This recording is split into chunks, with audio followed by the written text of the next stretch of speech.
Hi everyone, Maxine here with Tink and I Treasures. Welcome back to my studio.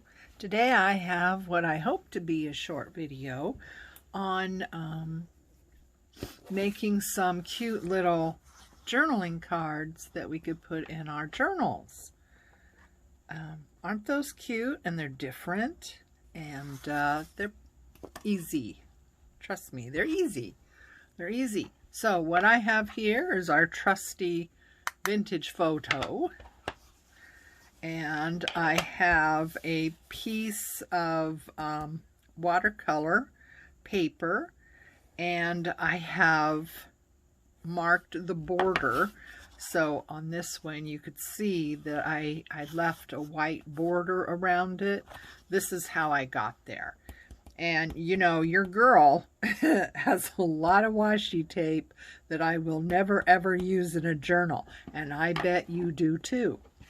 This is a perfect way to use that.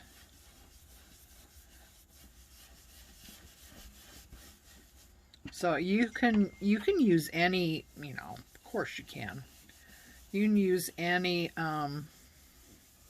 ink, distress ink or oxide you want to use.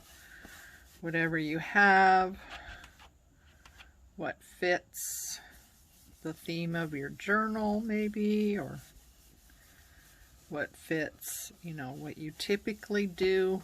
You know, most of my journals have a vintage vibe. A lot of times, you know, floral, botanical type. So, you know, having these in my stash, you know, they will totally get used at some point. So there we go. Let's go. We got this. We got this. So what I have here are, I took out some stamps that I like to use. And this set, I believe I probably got it from Temu. It has no name brand on it, so I'm pretty sure that's where it's come from. But I really like it. And I love this script that it has. So I'm going to use that. And I guess vintage photo. I'm going to have to go this way with this. My vintage photo isn't as juicy as I would like it to be. So right about there, it doesn't matter.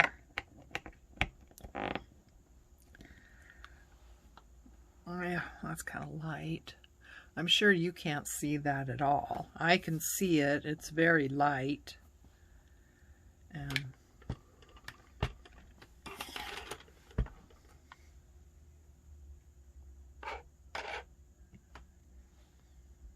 okay.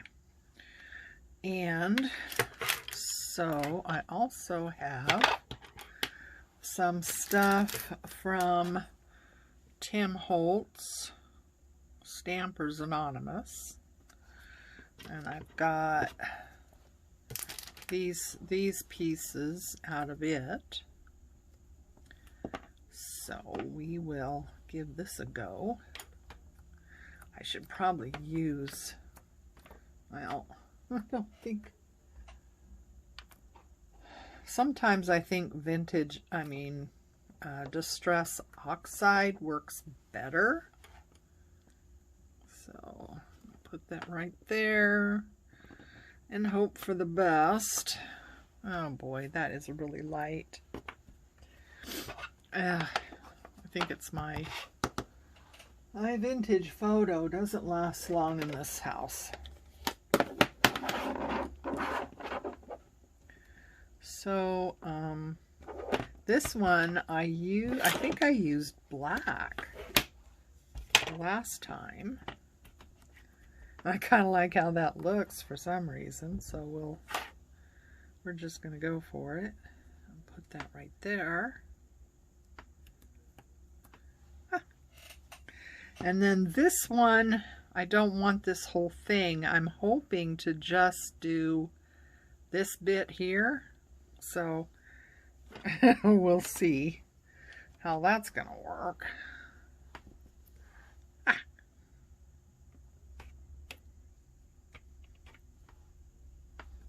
There we go. Ta-da! I'm going to use this black.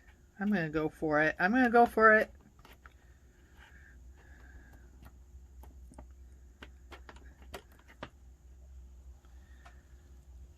Okay.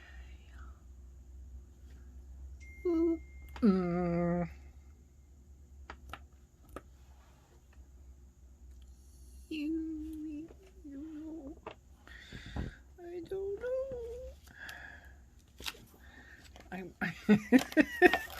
Okay, I've just kind of gone off my feed right now, but I just really want to use this.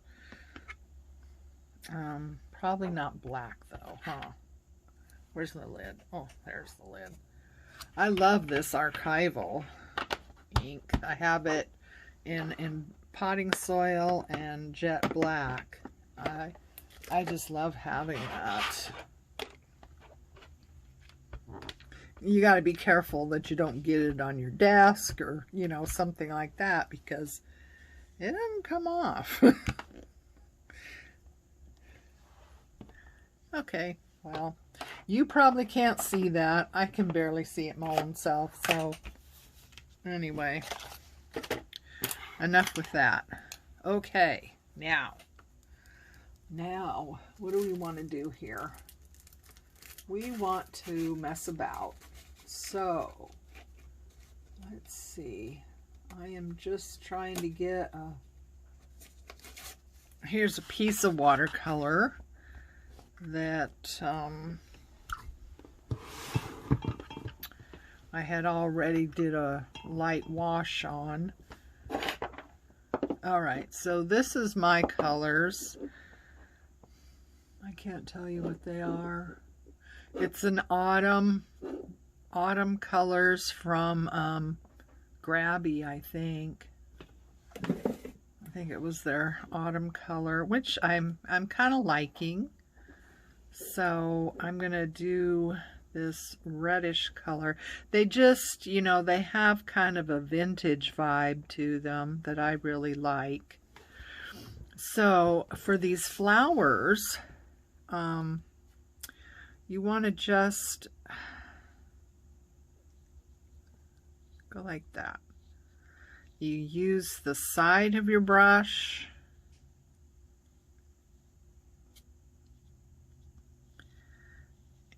directional stuff, just like that. Excuse me. So not, you know, it's just a suggestion of a flower. I was thinking maybe we could do another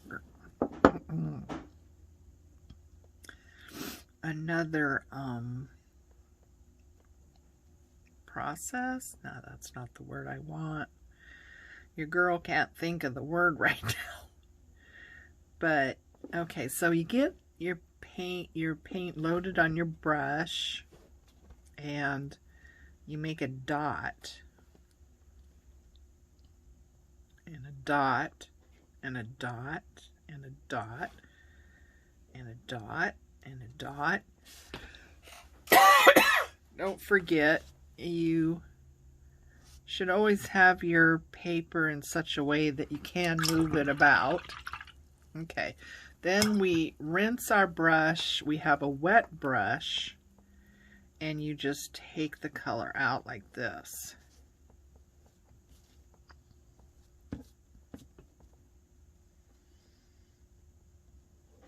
So this is another quick, loose method of, you know, getting something that looks like a flower.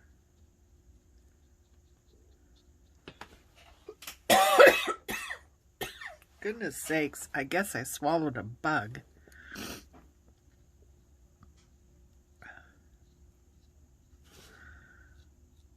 So, anyway, there we have it. So, I'm going to go back into this red.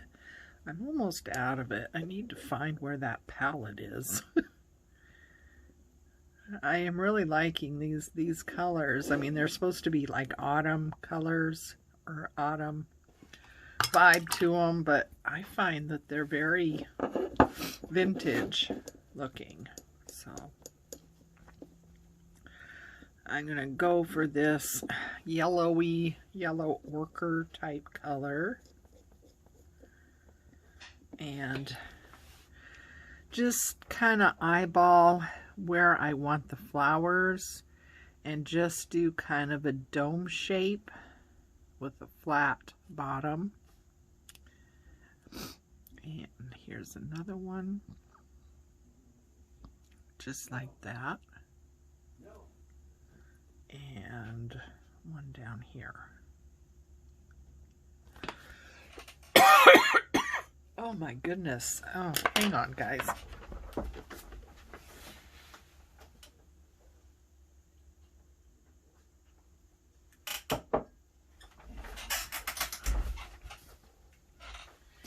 Oops. Oh, my scarf. My scarf got tangled up in my chair. Okay.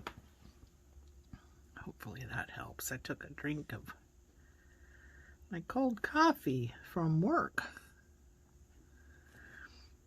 Okay.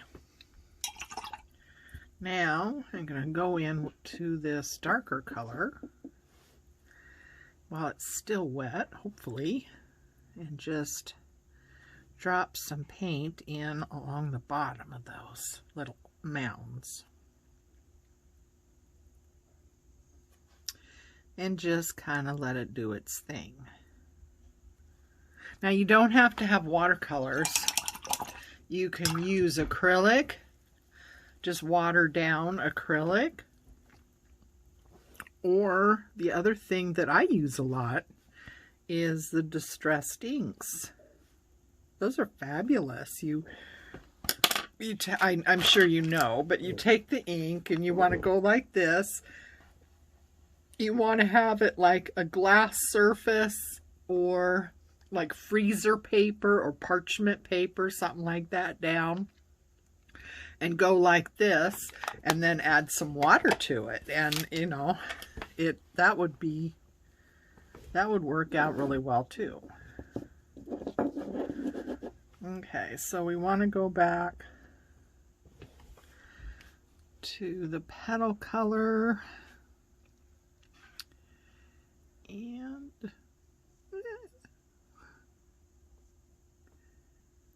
I've never done watercolor with an audience. I used to do watercolor a lot. I was in some shows. I sold a lot of paintings. But it's been, I kind of, well, you know, I got all caught up in making journals, and I just really took to it. I just really love working with paper. I just adore it. And I kind of let watercolor go. And I've just recently started doing it again. And it's like, oh geez, I I don't know, I guess if you don't keep doing it, you have to start over again. At one time I thought anyway, I was pretty darn good. But yeah,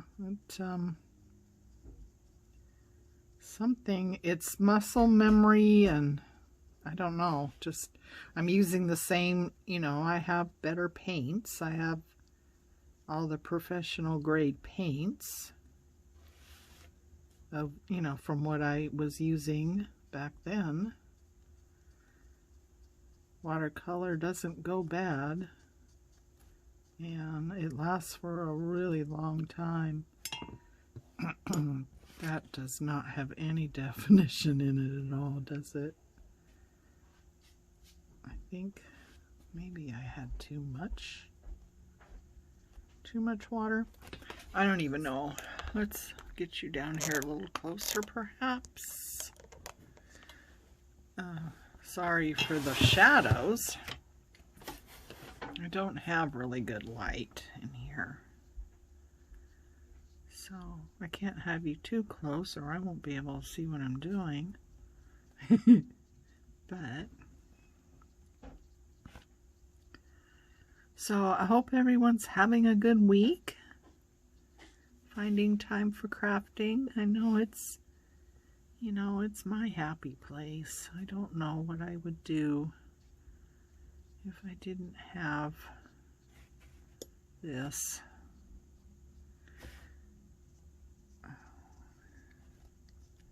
Just trying to put a little bit more definition in. It kind of got just kind of washed away, didn't it? Let's see how these turned out. Not bad. I don't remember. I think this is the first one I did. So, yeah. I think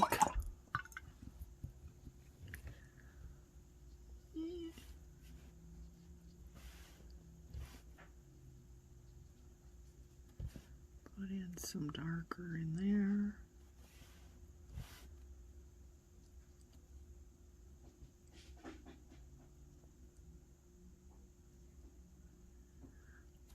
I just love watercolor though. I love watercolor. I mean, when I was a teenager, I started painting oils, and I painted oil paintings for quite a few years. It wasn't in any shows, but I did do some commissions for people. And then as I got out on my own, I had a cat at the time that loved to bite my tubes of oil paint. And then I would have oil paint squirting around. And then, of course, this silly cat would walk right through it, and I would have kitty tracks through the house in oil paint. And that was back in the day when oil paint, you had to use turpentine. It was very stinky and very messy.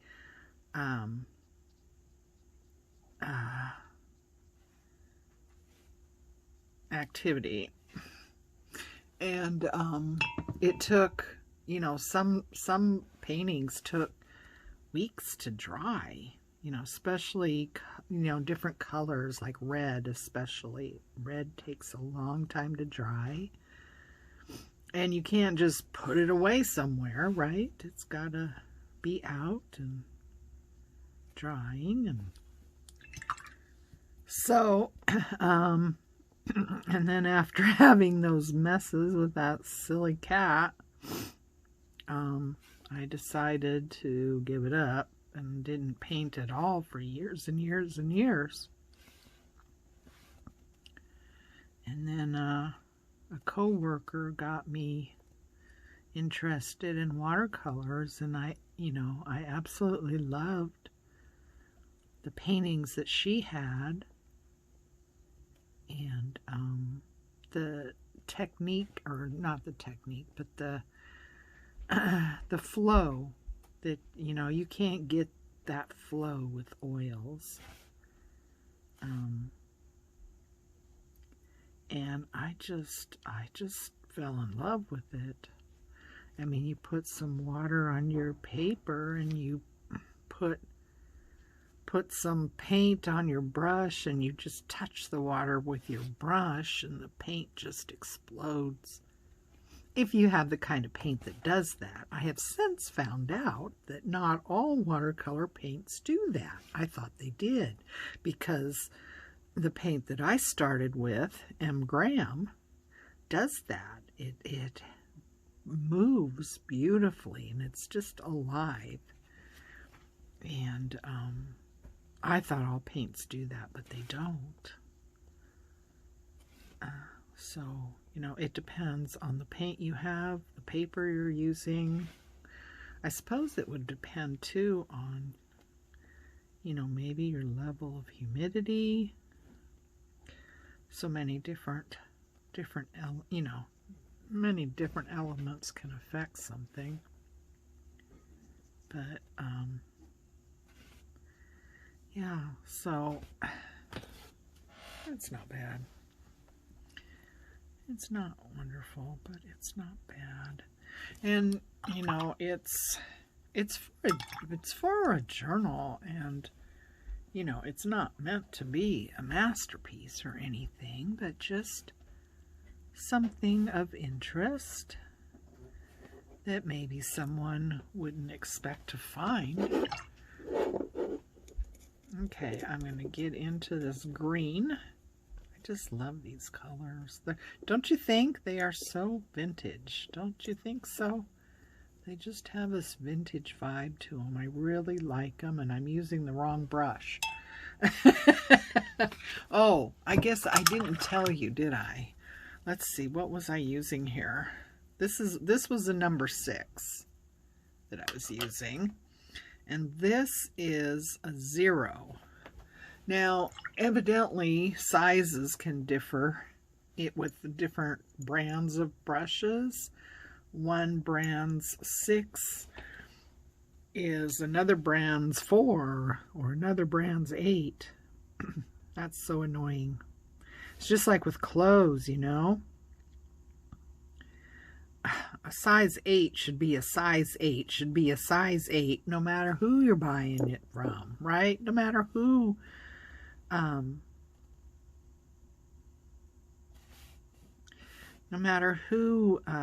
the brand is. That, you know, they should always be the same. Size 12 should be a size 12, should be a size 12, no matter who you're buying it from. You know, and it's so annoying because they vary widely. And people should get up in arms over that. I really do. You know, why don't they all come to a consensus and decide what measurements a size 8 is, and they all stick with that, you know? Plus, back in the day, we didn't have size 0 and 2. I'm not even sure we had 4. You know, a small was like 6 to 8, I think.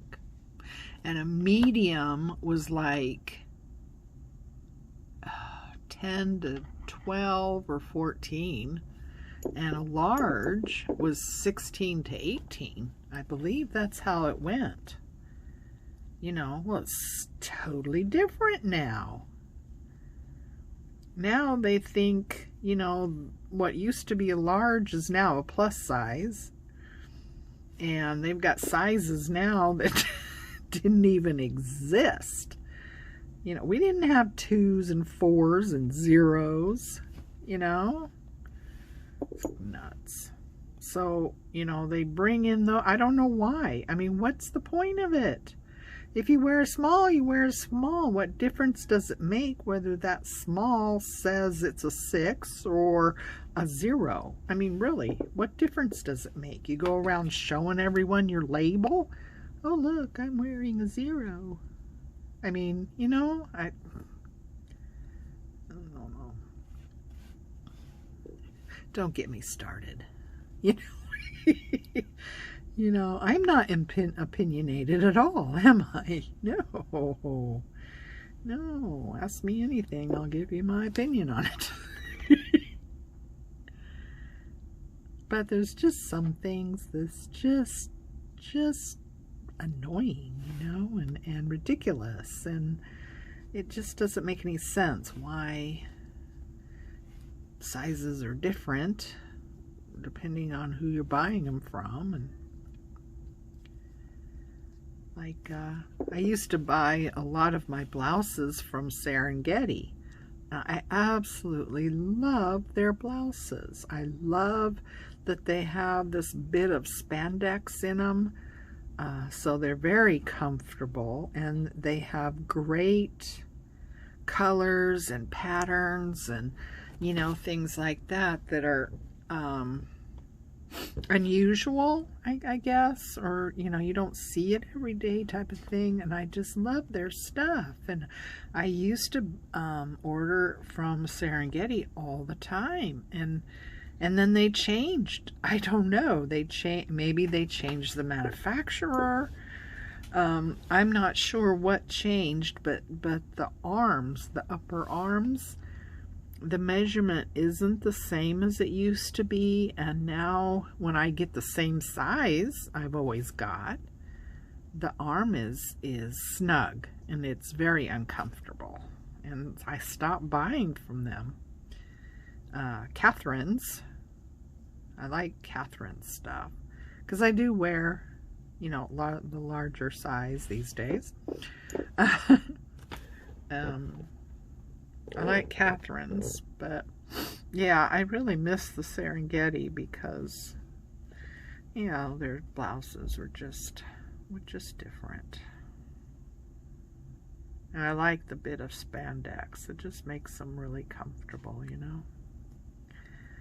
So I'm just messing about now. We're pretty much done. We're pretty much done. I'm just messing about. Bringing some of the green up into the flowers a little bit. Oh, I don't mind that one at all. It's funny how the one you like the least suddenly becomes the one you like the best.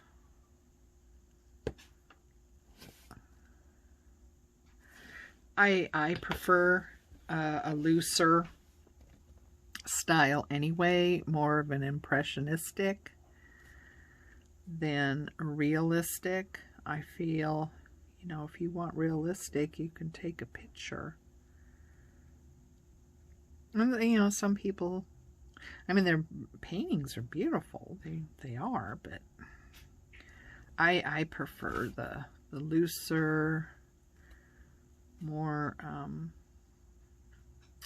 impressionistic, you know, Monet type style.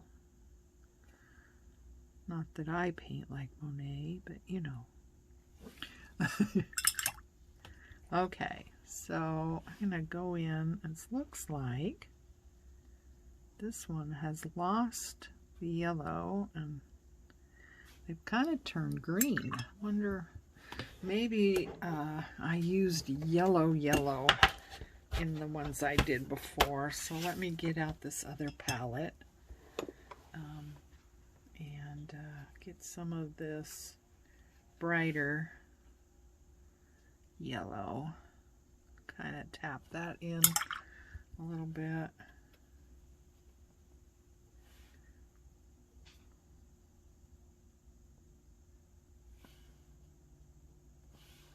But what's nice about impressionistic or looser painting is that it doesn't have to look like something. You know what I mean? It doesn't have to look necessarily like anything in particular. It's just the suggestion of a flower, the suggestion of a person. You know, it doesn't have to be, you know, it's not realistic. It's the whole point of the style. So, there we go.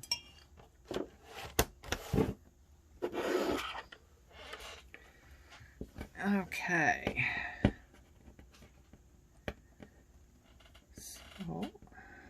So, here we go. This is the fun part, because it just gives it a whole different look when you take the washi tape off.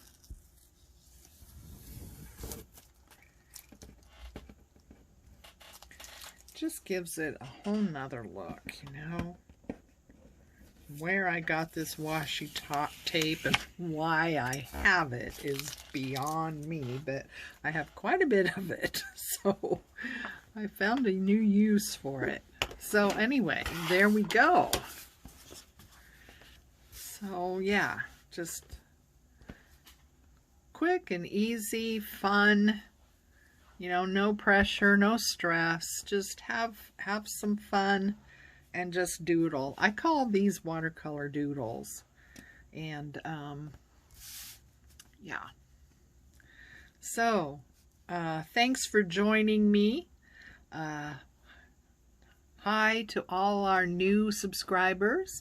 It's been wonderful to see you showing up. I am so thrilled with that. And to those people that have been with me for a while, thank you for staying with me. I know when I first started this channel, it was pretty rocky, and I'm not saying it's a smooth operation now, but it's a lot better than it was when I started.